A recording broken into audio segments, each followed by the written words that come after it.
Hi everyone, you're watching DURA'S Voice podcast where we have real talks and real conversations about growth. I'm Basibere Florence, your favorite host for today. And today we have a very interesting topic to digest on, which is filmmaking as an art.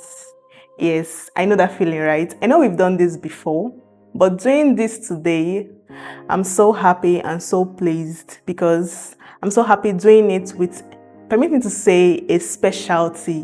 When I mean a specialty, a guru himself. Because some persons would actually do this or venture into one particular thing just for the sake of, okay, let me just do it.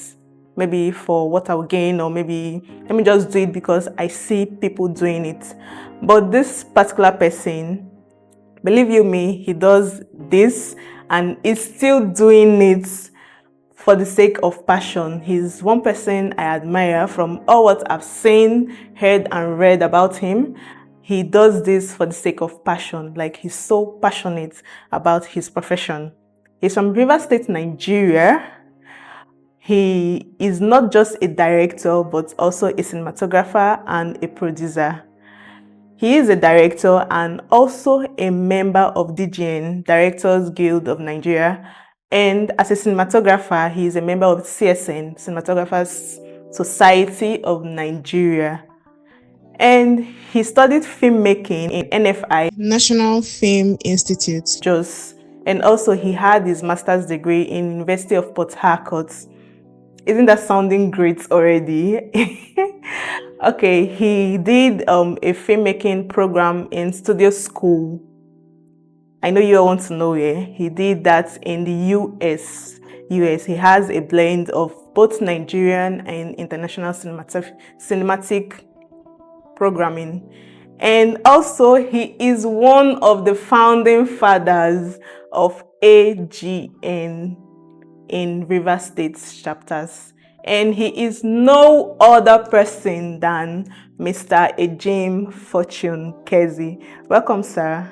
Thank you so much for having me. This one a citation. And how you manage to know this is it shocked me now. But it's okay. Thank you for having me. Thank you. I feel elated, I feel honored that this is happening. And I am most honored that somebody that went through my tutelage at one point or the other is behind this beautiful show. Today I feel really proud. My younger brother's birthday is today, and in my write-up to him, I told him thank you for making me a proud elder brother, and I celebrate him for being that younger brother worthy of celebration. And then I celebrate Jack also with this medium for being that young man worthy of celebration.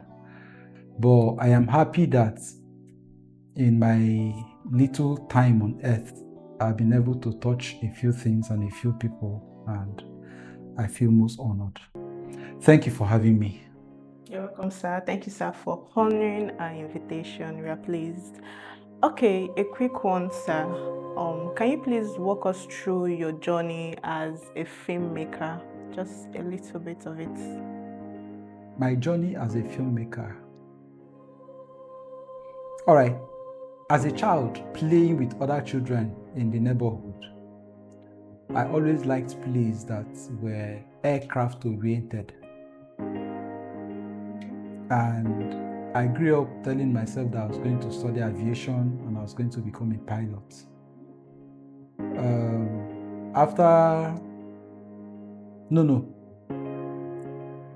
Apart from wanting to be a pilot, growing up also, primary 5, 6, JSS 1, 2, 3, I was so much into art, drawing and painting and all of that. And after JSS 2 at ICSS Igruta, I had sent my works for exhibition at Rivers State Tourism Board and stuff like that at the time.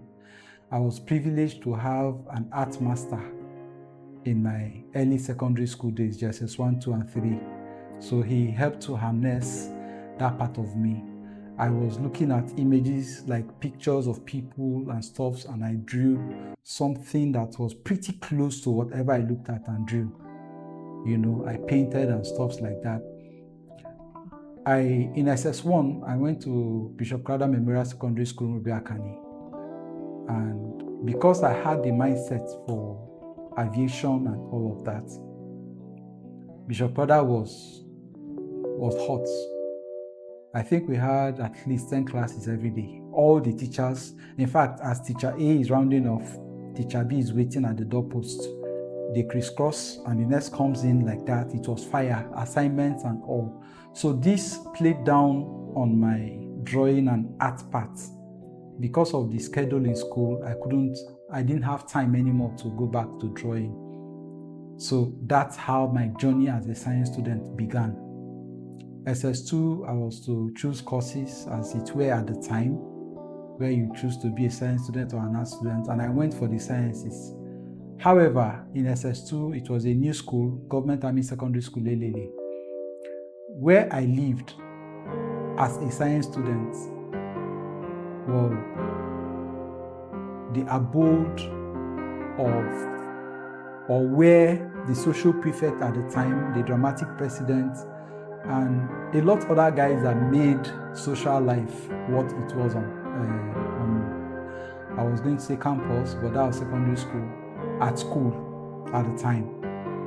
So these guys were like, come act with us, join us. I said, I don't know how to act, I've not acted before. The most I had done outside drawing and painting was drumming back in church. I was a drummer. I wouldn't brag of singing, but yeah. So I never acted and I can't act. They said they think I can act. They are sure I can act. Come and act, come and act. And I joined them one day and I stole the show. Wow. So when we performed in school during whatever the function was, I stole the show. The applause was loud, and so after that performance, everybody was like, "She told you can act." That's how I started acting. I was on share scholarship from JSS2 to SS3, and my scholarship then was worth 7,000 per annum.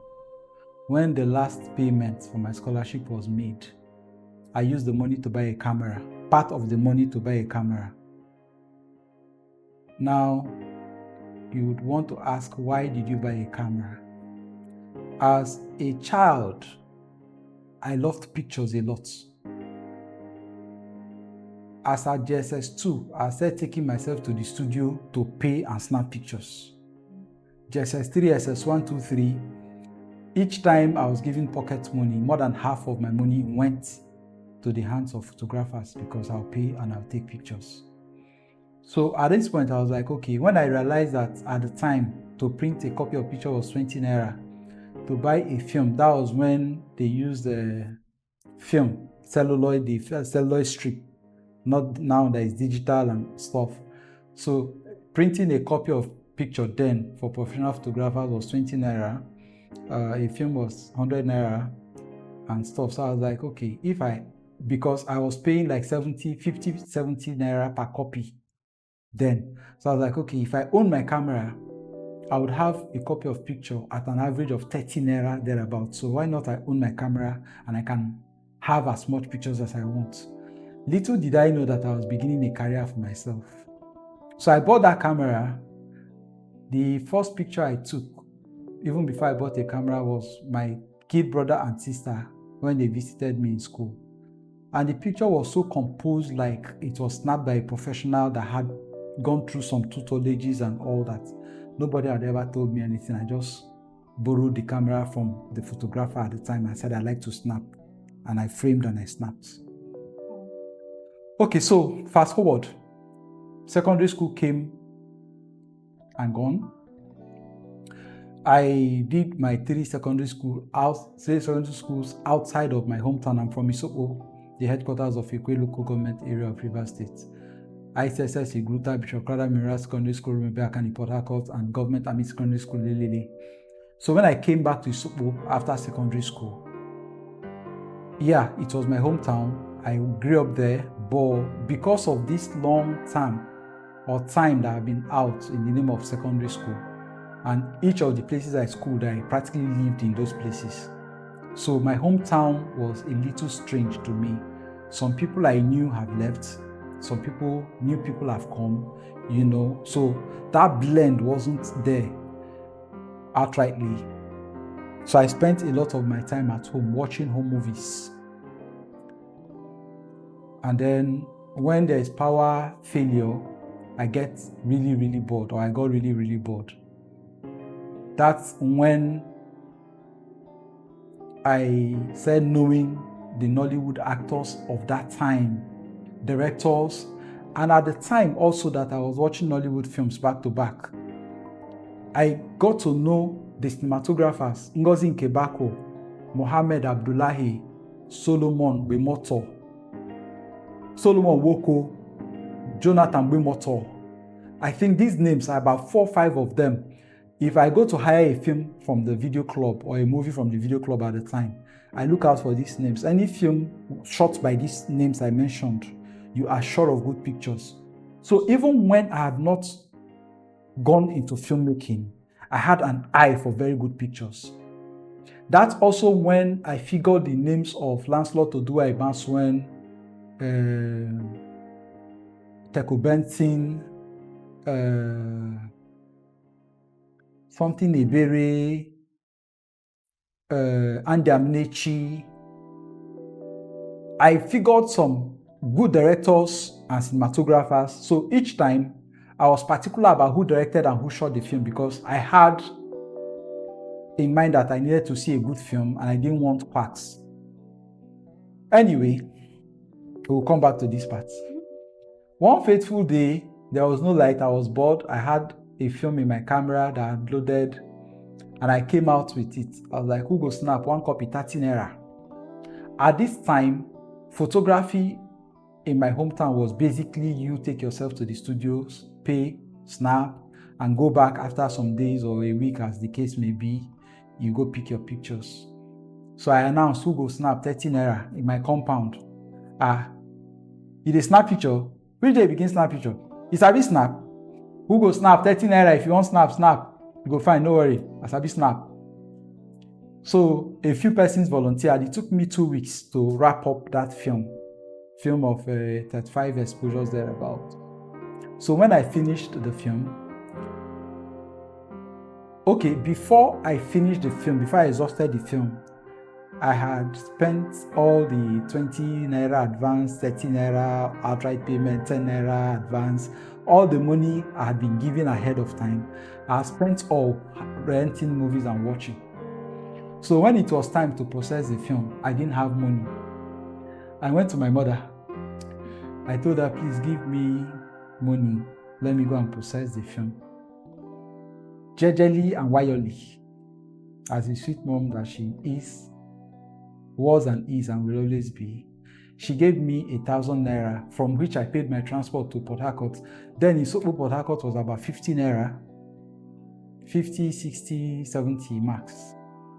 I processed the film, I bought another film, and I came back and I shared. Wow, picture fine, oh. Are you serious? Hey, snap me again. So that's how people snapped again. And it took another 1 week to 2 to complete this second roll of film. And as usual, before I exhausted the film, I had also spent the money renting and watching movies. So at the time the film was exhausted, there was no money to print. I went to my mother, please give me 1,000 naira, let me go and print pictures. My mom said, no, this is not how business is done. You would save from the business to run the business. I will not keep giving you money to go and process pictures. It's not done that way. Sorry, I'm not giving you this time. I didn't expect that answer. Felt disappointed. It came like a shocker. So I went to my eldest brother. I said, please, he will not give you, he will not just give you for free. I knew that one. I said, please borrow me 1K.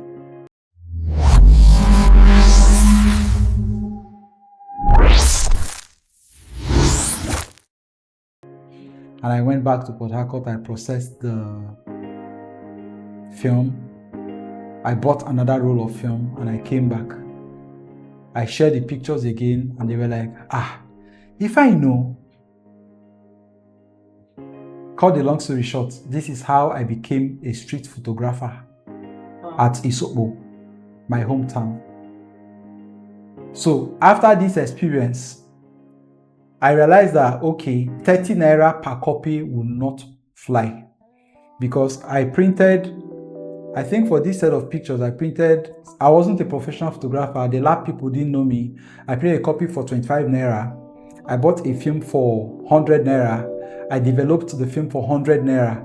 So the cost of getting a roll of film was, a roll of film processed, was far more than what the 30 naira was giving. So at that juncture, I was like, okay, 50 naira.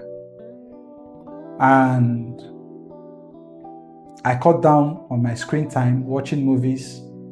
I load a film in my camera and I will walk the length and breadth of my community announcing who go snap. Some people will book me ahead of time. If I pass on a Monday, Tuesday, Wednesday, they will say, come on Saturday, come on Sunday, come on Friday. I took them passports. Gradually, they started knowing me, trusting me. My pictures were coming out well. They started inviting me to come and cover events, birthdays, burials, marriages, Over time, I moved from 50 naira to 70. Now, the idea was, at this point, the idea was a little beyond just having money to process the pictures and all. I had upgrade in mind also. I started my photography career with Yashica MF2 camera. It was a free focus camera. No lens, extra lens to adjust anything. You just point and shoot. It had its own inbuilt flash. So this camera had limitations, mainly when you snap with a flash. When it's indoor, the pictures don't come so sharp, So I needed to move up. I needed to get a professional camera that I can control the lens, control my aperture, my shutter speed and all of those, have my external flash pointing to where I wanted and stuff. Note that there was nobody inspiring me, nobody mentoring me, nobody telling me do this or do this like this or do it like that. Nobody. It was just me and me alone. So I moved up from Yashica MF2 to Zenith camera. So I got a Zenith camera. This time there was need for an extra lens. It's an interchangeable lens camera. So when I got the Zenith camera, automatically it was a step up on whatever Yashica MF2 was. People screamed, wow, here's the picture, don't define well, I don't find parts before. That's how my name was spreading around my community. On another move, I bought a telephoto lens, 300mm.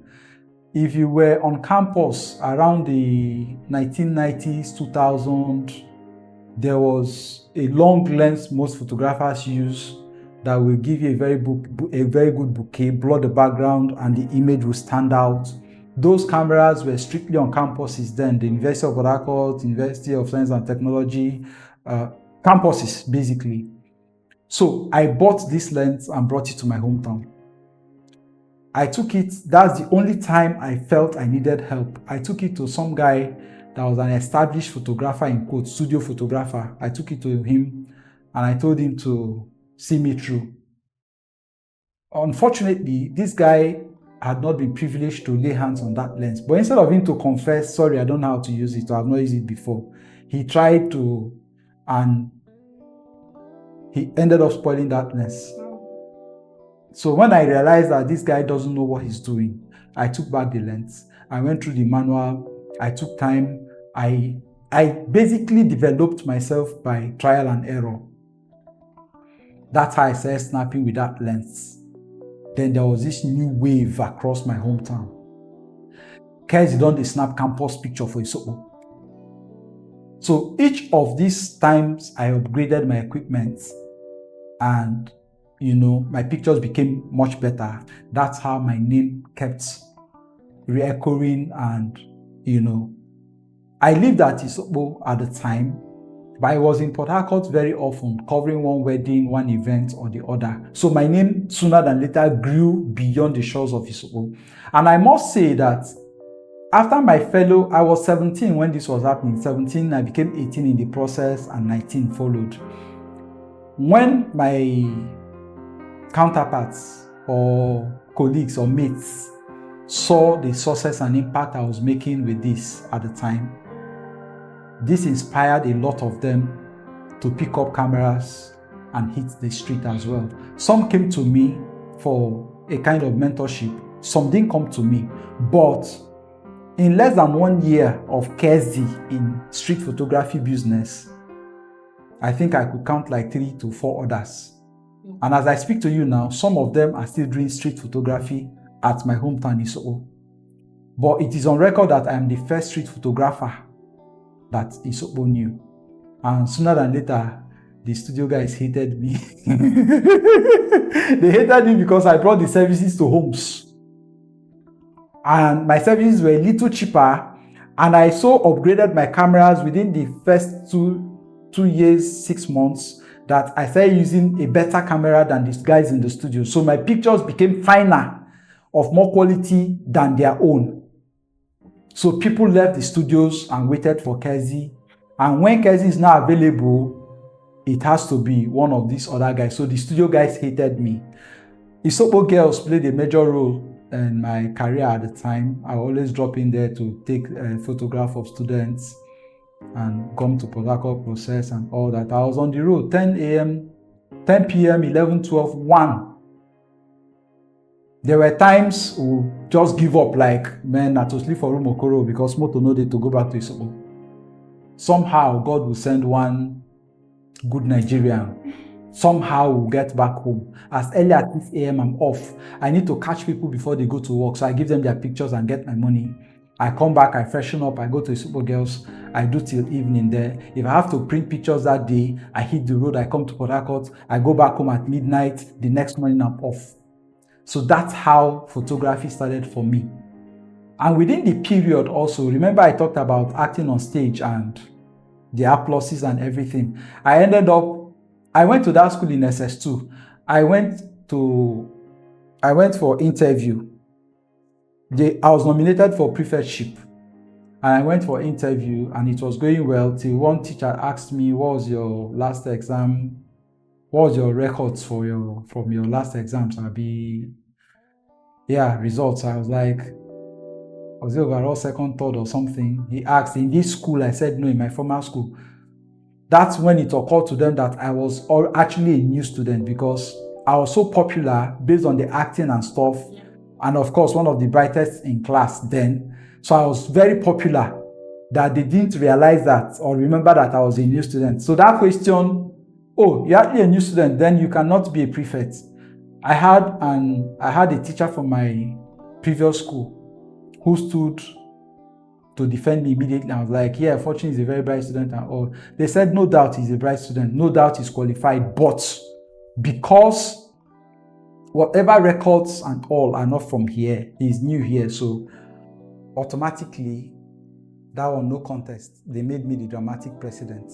Sooner than later, the senior prefect of the school was stripped of the position of the senior prefect. The deputy senior prefect, my friend Musa Isa, automatically became the senior prefect, and there was a room for deputy senior prefect. And that fateful morning, the vice principal, academics or admin, I don't know, came to the chapel and announced the void in deputy senior prefect, and they need to replace one or to replace or put somebody in that position. And he mentioned 3 names. I think Emmanuel Ode, a Jim Fortune Kezi, and one other name. Immediately the school erupted. Students started chanting, Fortune, Fortune, Fortune. But I didn't take the post. I was a choice at the time, both by the school authority. Now the old student, new student thing had been dropped. They know me better and know, so I was the favorite of them.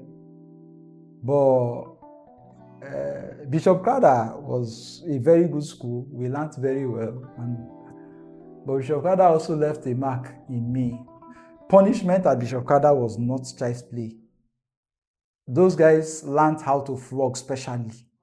So having gone through Bishop Crowder, I learned how to flog too. So when I came to Barracks, Government Army Secondary School, Elili, I told my counterparts that they don't know how to flog.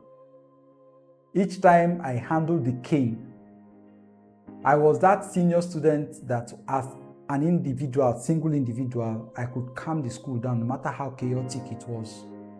Senior Fortune was dreaded when he had the cane, celebrated when he climbed the stage. So I had the dual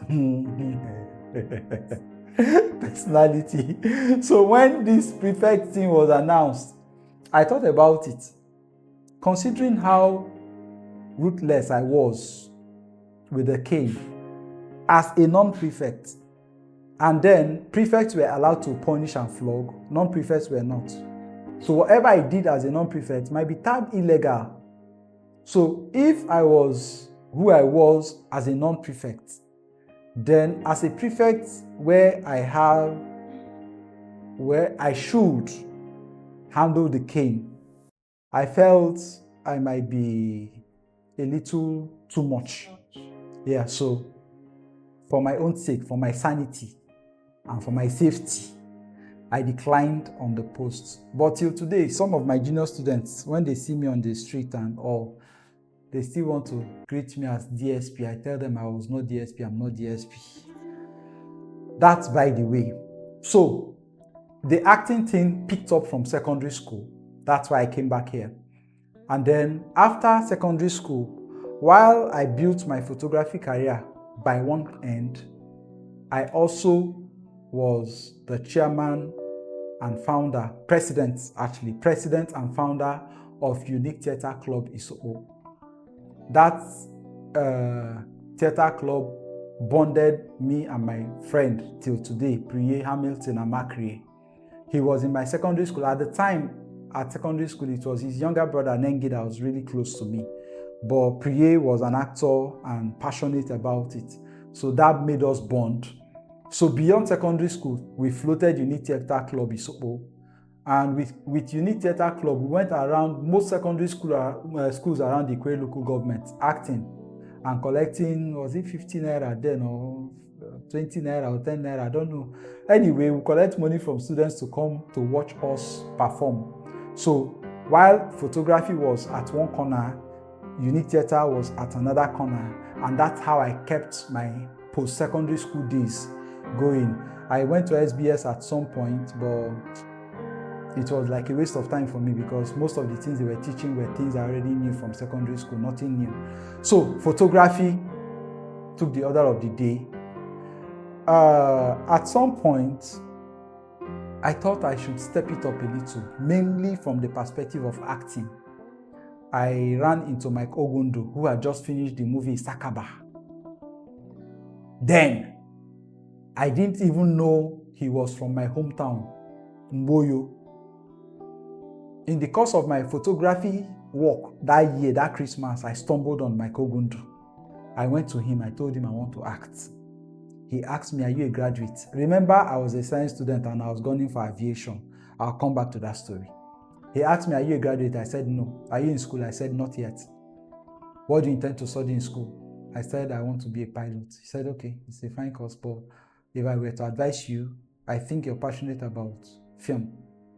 Haven't told me your background and how far you've come. If I were to advise you, I would advise you to study theater arts or film arts. And the reason is because if you become an actor, a professional actor and a star, you cannot reign forever. When you hit stardom, your name is all over the place. Yes, your face is all over the place. Yes, you make plenty of money. Yes, but you can't sustain it for the rest of your life. There will be times when you'll be out of the screen, when you'll be out of circulation, when you won't be right on the limelight or be in the limelight. So if you're a professional, you can find a lot of businesses even within the industry that will keep you going. But if you're not a professional, you hit stardom, and if you don't manage it well, you will crash to zero. So he advised that I study theater arts at the time. Now, somebody that has been a science student all along, wanting to study aviation, I came back home one evening and I told my mother, my dad had passed away a little earlier. Okay, no, within this period. But my academics and all was more with my mother. My mother is into education, or was into education at her time. She was a teacher, secondary school teacher, who grew up to the ranks of a principal and a director at the Ministry of Education before she retired. So, aviation, two things. One, from my inquiries at the time, you cannot just study aviation as a degree. You have to study mechanical engineering, electrical, electronics, one of those engineering courses, then go to School of Aviation in Kaduna, as I heard then, to study aviation for another 3 years. These courses were for 5 years, another 3 years, maybe in between 1 year or something to switch. I calculated that, then NYSC, I calculated I needed about 10 years to hold my first degree. It didn't sound good in my ears.